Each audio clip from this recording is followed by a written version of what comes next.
Amit ખૂંટનો case. આ કેસને લઈને ગોંડલ સહિત હવે સમગ્ર ગુજરાતભરમાં ચર્ચાઓ જે છે એ થઈ રહી છે અને આ કેસમાં દિન પ્રતિદિન નવા નવા ખુલાસાઓ થઈ રહ્યા છે.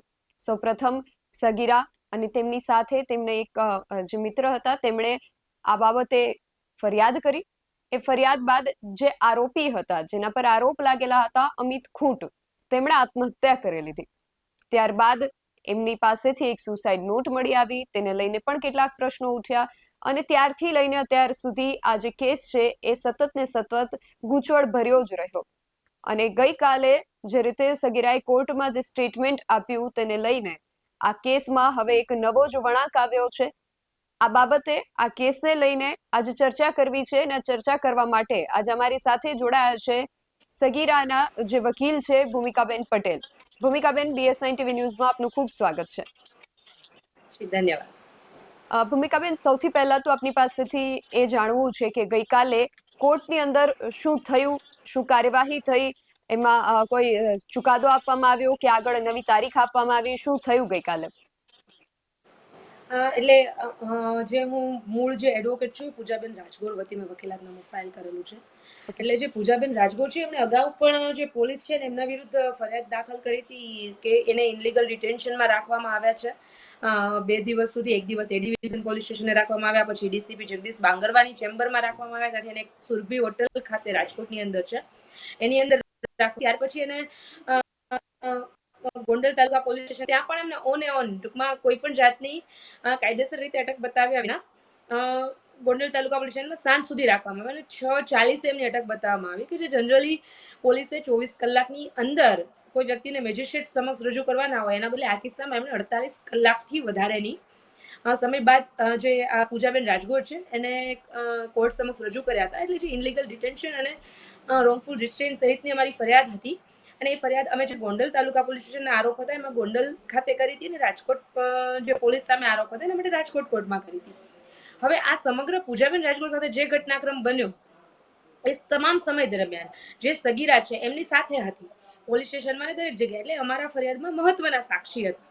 એટલે એ ફરિયાદની અંદર જે ગઈકાલે છે એમનું નિવેદન થયું છે ને, એમણે જે આ પૂજાબેન રાજગોરે જે આક્ષેપો કર્યા હતા એના સમર્થનમાં જ એમનું આખું નિવેદન ગયું છે અને પ્લસમાં એમણે કેટલાક તથ્ય જણાવ્યા છે કે જે રૂમમાં બંને છોકરીઓ અલગ પડી એ પછી રિમાન્ડ હોમમાંથી એમને લેવા માટે જયરાજસિંહના એક એડવોકેટ હતા અને એમને જામીન પર છોડાવ્યા હતા.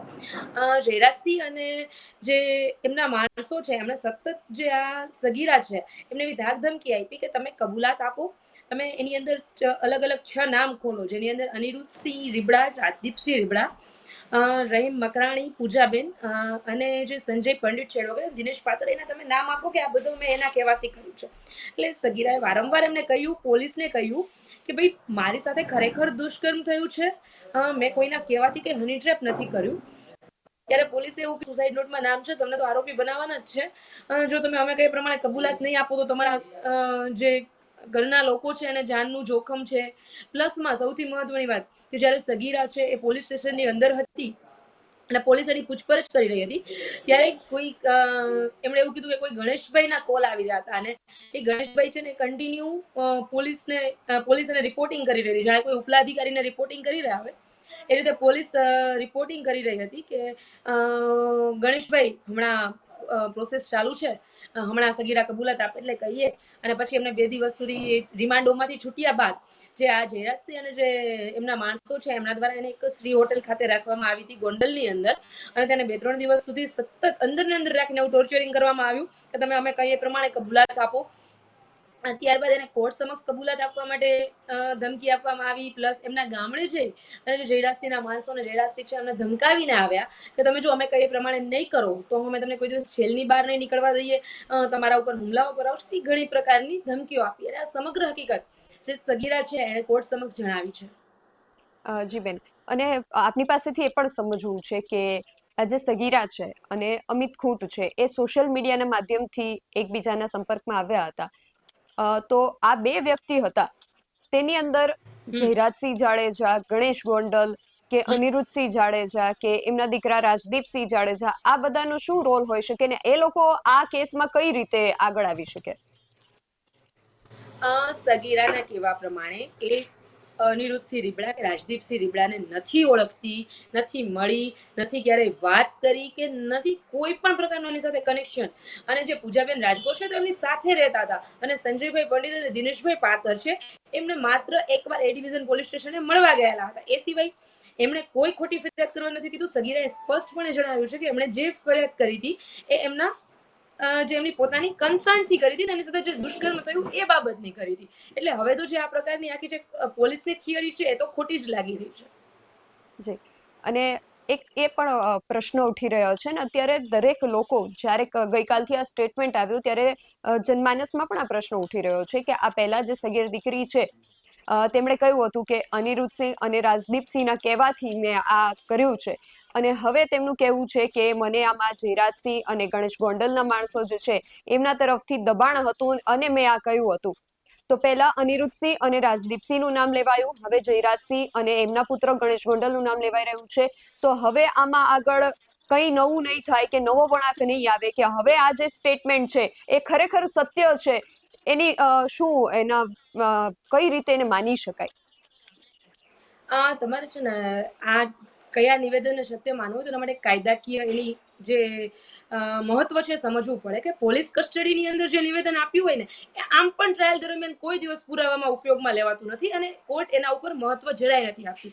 પણ ગઈકાલે જે સગીરાનું સ્ટેટમેન્ટ રેકોર્ડ કરવામાં આવ્યું એની પોતાની કાયદાકીય મહત્વ છે. એ સોગંદ ઉપર રેકોર્ડ કરવામાં આવ્યું છે, એટલે કોઈ પણ જગ્યાએ જે નિવેદન ઉપયોગમાં લેવાશે કે જેનું મહત્વ બનશે એ ગઈકાલનું નિવેદન બનશે. અને તમારે માહોલ પણ જોવાની જરૂર છે કે જે માહોલની અંદર સગીરાએ નિવેદન આપ્યું હતું, એને એના આરોપ જેમ છે કે પોલીસે આખું જે દબાણ દ્વારા એનું નિવેદન લેવામાં આવ્યું એને એવા પણ આક્ષેપો કર્યા છે કે નિવેદન એને જાતે આપ્યું જ નથી, પોલીસે જાતે નિવેદન લખી લીધું છે, એમાં એની સહી કરાવી લીધું છે અને એમની પાસે બોલાવડાવ્યું છે પરાણે કે તમે આવું આવું બોલો. એટલે જે અગાઉનું સ્ટેટમેન્ટ હતું એ પોલીસની કસ્ટડીમાં લેવામાં આવ્યું હતું, એનું આમ પણ કોઈ મહત્વ નથી. એ તો પોલીસ આવીને બ્રીફિંગ આપી હતી કે અમે આવા ખુલાસા કર્યા, આવી તપાસો કરી, પણ એમની પાસે એવા કોઈ પુરાવા હતા નહીં કે જે કનેક્શન શોધી શકે આ જે દીકરી છે સગીરા એનું અનિરુદ્ધસિંહ રીબડા કે રાજદીપસિંહ રીબડા સાથે.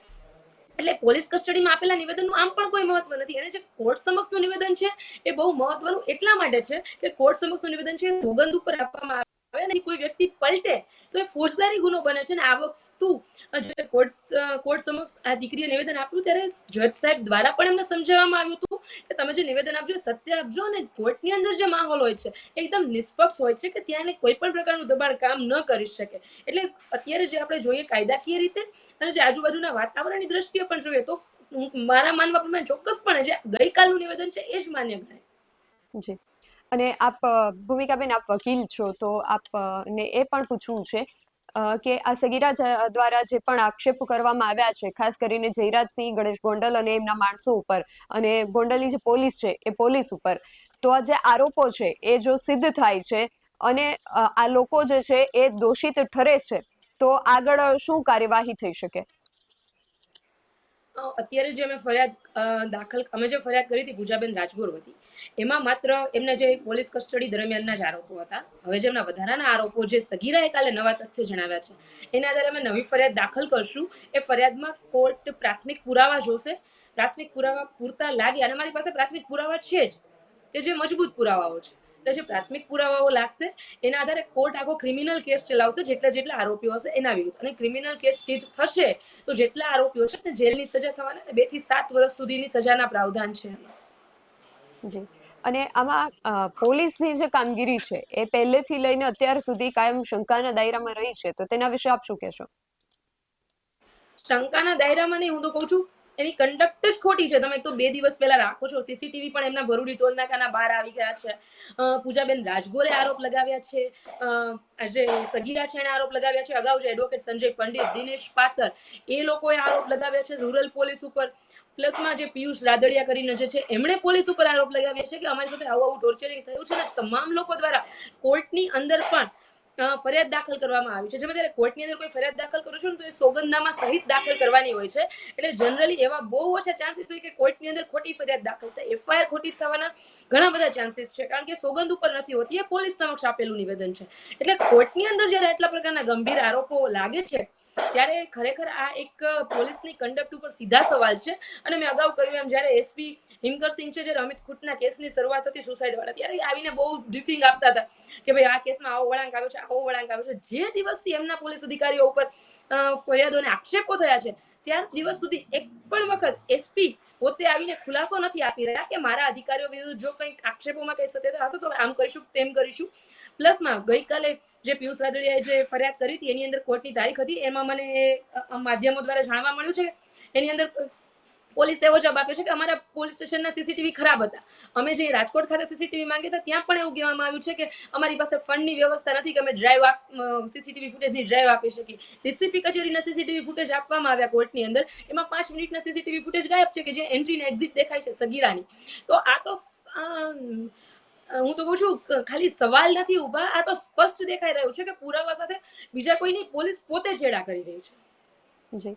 અને એક બીજી વસ્તુ કે જે પોલીસે પહેલા જાહેર કર્યું હતું મિસ્ટર એક્સ કરીને, અને ત્યારબાદ પછી પોલીસે જ પોતે એને રહીમ મકવાણા તરીકે જાહેર કર્યા. તો આ વ્યક્તિ કોણ છે? પોલીસ કેમ પહેલા તેની ઓળખ છુપાવી રહી હતી? અને આ વ્યક્તિની આ કેસ સાથે શું તેના સંબંધ છે?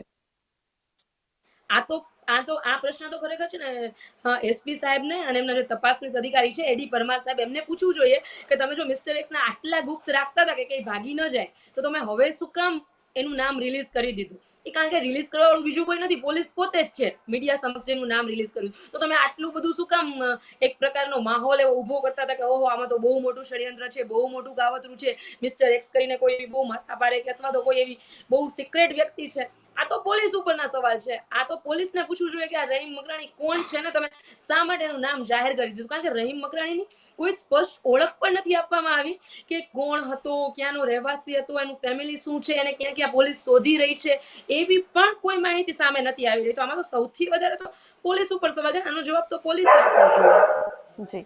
અને ભૂમિકાબેન, એક અંતિમ સવાલ કે આ જે સગીરા દીકરી છે તેની પર પણ હની ટ્રેપનો જે આરોપ છે એ લાગ્યો છે, અને અમિત ખૂટનો જે પરિવાર છે એ પણ આક્ષેપ કરી રહ્યો છે, તો એમાં આગળ શું થઈ શકશે? જો જ્યાં સુધી અમિત ખૂટના કેસની વાત છે તો એમણે એમના ઘરનો સ્વજન ગુમાવ્યો છે, એની સાથે આપણી સંપૂર્ણ સહાનુભૂતિ છે. પરંતુ જે પ્રમાણે આખો માહોલ સર્જાયો છે એમાં આપણે એ પણ ન ભૂલી જવું જોઈએ કે સગીરા અને જે બીજી યુવતી છે પૂજાબેન રાજગોર એ પણ નિર્દોષ હોઈ શકે, અને ખરેખર એવું પણ બની શકે કે આ જે આખા આરોપ છે એ સત્ય હતા અને બદનામીના ડરથી જે અમિતભાઈ ખૂટ છે એમણે આત્મહત્યા કરી લીધી. ચોક્કસ એ બહુ દુર્ભાગ્યપૂર્ણ ઘટના છે. પરંતુ આપણે સામે પક્ષે એ પણ ન જોવું જોઈએ કે સામે સગીરા અને જે આ યુવતી છે એ બંનેને કોઈ અન્યાય થાય. એટલે બંને તરફ બેલેન્સ કરીને ચાલવું જોઈએ. કોઈ એક પ્રકારનો વ્યૂ ન બનાવી લેવો જોઈએ. કોઈ એમ પણ ન માની લેવું જોઈએ કે અમિત ખૂટ દોષિત હતો, કે કોઈ અત્યારથી એમ પણ ન માની લેવું જોઈએ કે સગીરા અને યુવતી છે એ બંને દોષિત છે. જી. ભૂમિકાબેન, આપ અમારી સાથે જોડાયા તે બદલ આપનો ખૂબ આભાર. અમિત ખૂટ કેસમાં જ્યારથી સગીરા દ્વારા આ જે નવા આક્ષેપો છે કરવામાં આવ્યા છે ત્યારથી લઈને આ કેસમાં એક નવો જ વળાંક આવ્યો છે, અને હવે આ કેસમાં આગળ શું થાય છે તેને લઈને ઘણી બધી ચર્ચાઓ જાગી છે. લોકો અલગ અલગ આ બાબતે ચર્ચાઓ કરી રહ્યા છે. અમુક લોકો સગીરાની તરફથી ચર્ચાઓ કરી રહ્યા છે, જ્યારે અમુક લોકો અમિત ખૂટ પર આરોપો લગાવી રહ્યા છે. એટલે પ્રશ્નો ઘણા બધા છે, અને કોર્ટમાં આગળ શું થાય છે એ હવે સમય આવ્યા ખબર પડશે. આ જે મામલો છે, આ જે કેસ છે ને એમાં જે આ નવો વળાંક આવ્યો છે, આ સર્વ બાબતને લઈને, અને આપણે વકીલ સાથે વાત કરી, તેમની સાથે જે વાતચીત થઈ તેને લઈને આપનું શું માનવું છે અમને કમેન્ટ કરીને ચોક્કસથી જણાવજો. આવી જ વધુ ચર્ચાઓ સાથે ફરી મળતા રહીશું. ત્યાં સુધી જોતા રહો BSI TV ન્યૂઝ. નમસ્કાર.